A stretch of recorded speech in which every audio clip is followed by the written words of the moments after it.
ராகுல் காந்தி உடல்நிலை கவலைக்கிடம், மருத்துவமனையில் அனுமதி. வாங்க அது என்ன தகவல்கள்னு தொடர்ச்சியாக இந்த வீடியோவில் பார்ப்போம். நாடு முழுவதும் 102 தொகுதிகளுக்கு நடைபெற்ற நாடாளுமன்ற தேர்தலில் 62.3% வாக்குகள் பதிவான நிலையில் தேர்தல் ஆணையம் அறிவித்துள்ளது. இனக்கலவரத்தால் பாதிக்கப்பட்ட மணிப்பூர், நக்சல் தாக்கம் அதிகமுள்ள சத்தீஸ்கர் மாநிலங்களை தவிர்த்து மற்ற மாநிலங்களில் வாக்குப்பதிவு அமைதியாக நடைபெற்று முடிந்தது.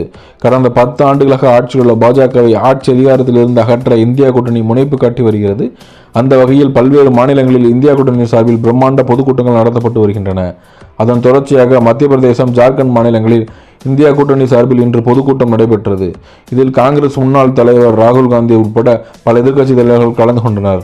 ஆனால் தற்போது இந்த பொதுக்கூட்டத்தில் ராகுல் காந்தி கலந்து கொள்ள மாட்டார் என அறிவிக்கப்பட்டுள்ளது.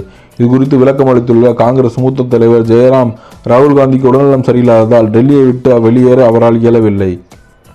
மத்திய பிரதேசம் சாட்னாவை தொடர்ந்து ஜார்க்கண்ட் மாநிலம் ராஞ்சியில் நடைபெறவுள்ள பொதுக்கூட்டத்தில் காங்கிரஸ் தலைவர் மல்லிகார்ஜுன கார்கே கலந்து கொள்வார் என்று தனது எக்ஸ் தள பக்கத்தில் குறிப்பிட்டுள்ளார். மக்களவைத் தேர்தலொற்றி பல்வேறு மாநிலங்களில் சென்று ராகுல் காந்தி தீவிர பிரச்சாரத்தில் ஈடுபட்டு வந்திருந்தார். தேர்தல் அறிவிப்பு வெளியானதிலிருந்து தமிழ்நாடு, உத்தரப்பிரதேசம், கேரளா, பீகார் உள்ளிட்ட பல்வேறு மாநிலங்களில் நடந்த பொதுக்கூட்டத்தில் கலந்து கொண்டு பேசினார். இப்படிப்பட்ட சூழ்நிலையில் ராகுல் காந்தி உடல்நிலை சரியில்லாமல் போனது காங்கிரஸ் கட்சிக்கு பெரிய பின்னடைவாகவே பார்க்கப்படுகிறது. ராகுல் காந்தி உடல்நிலைக்கு என்ன ஆனது என்பது குறித்து காங்கிரஸ் எந்த முக்கிய தகவலும் வெளியிடவில்லை.